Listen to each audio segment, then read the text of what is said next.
शुभ सकाल विद्यार्थी माने केमिति अछ आशा करे तुम सब भलरे थिबो। आज आमे पंचम श्रेणी साहित्य कुसुम पुस्तकर पद्य दुखी धन नीलमणि रे पद्यटी को आवृत्ति करिबा। एही पद्यटी को रचना करछंती गणकवि भावे परिचित कवि वैष्णव पाणी। तांका द्वारा रचित गीतनाट्य मेघनाद बोध, रंगसभा, नल दमयंती, मुहि रावण बध, प्रहलाद चरित, रावण बध, सीता वनवास, अभिमन्यु बध ओ कर्णबध ओडिशार पुरपल्ली रे बेस आदृत। चाल डेरी न करी एही सुंदर मनछुआ कविताटी को आवृत्ति करिबा। दुखी धन नीलमणि रे माँ बोली किए डाकिब मते।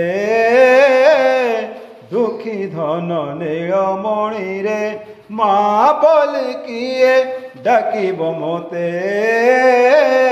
दुखी धन नीलमणि रे गोरु घेनी फेरी आसिला बेळकु, गोरु घेनी फेरी आसिला बेळकु काहा पाई जगी बसिबि पथे।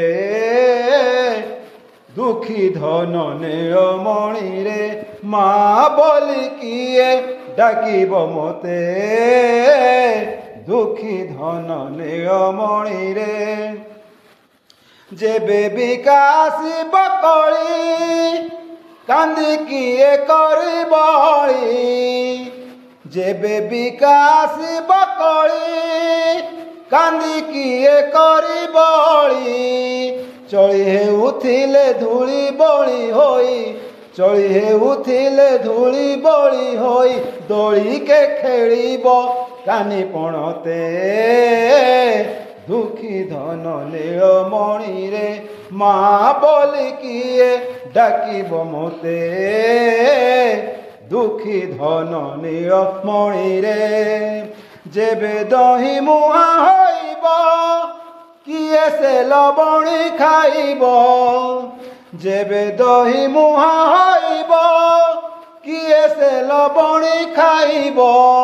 होइन आनंद गाई दुही बाकू, होइन आनंद गाई दुही बाकू। शिका छंद घेनी के जीव हाते।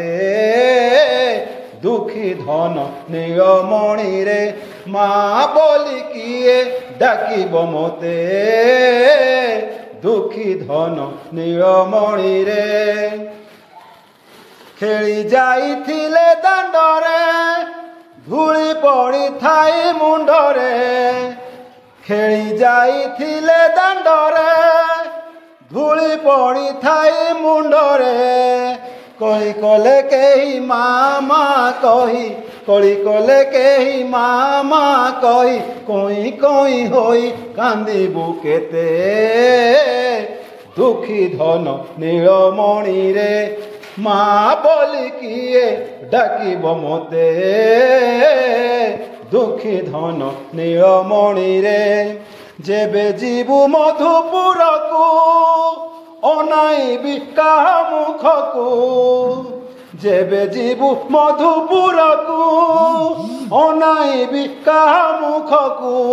कहे वैष्णव निश्चय जीव जीव, कहे वैष्णव निश्चय जीव जीव। मुरुछि भी गला मालिके मन्ते। दुखी धन नीलमणि रे माँ बोली किए डाकिब मते। दुखी धन नीलमणि रे गोरु घेनी फेरी आसिला बेळकु, गोरु घेनी फेरी आसिला बेळकु काहा पाई जगी बसिबि पथे। दुखी धन नीलमणि रे माँ बोली किए डाकिब मते। दुखी धन नीलमणि रे।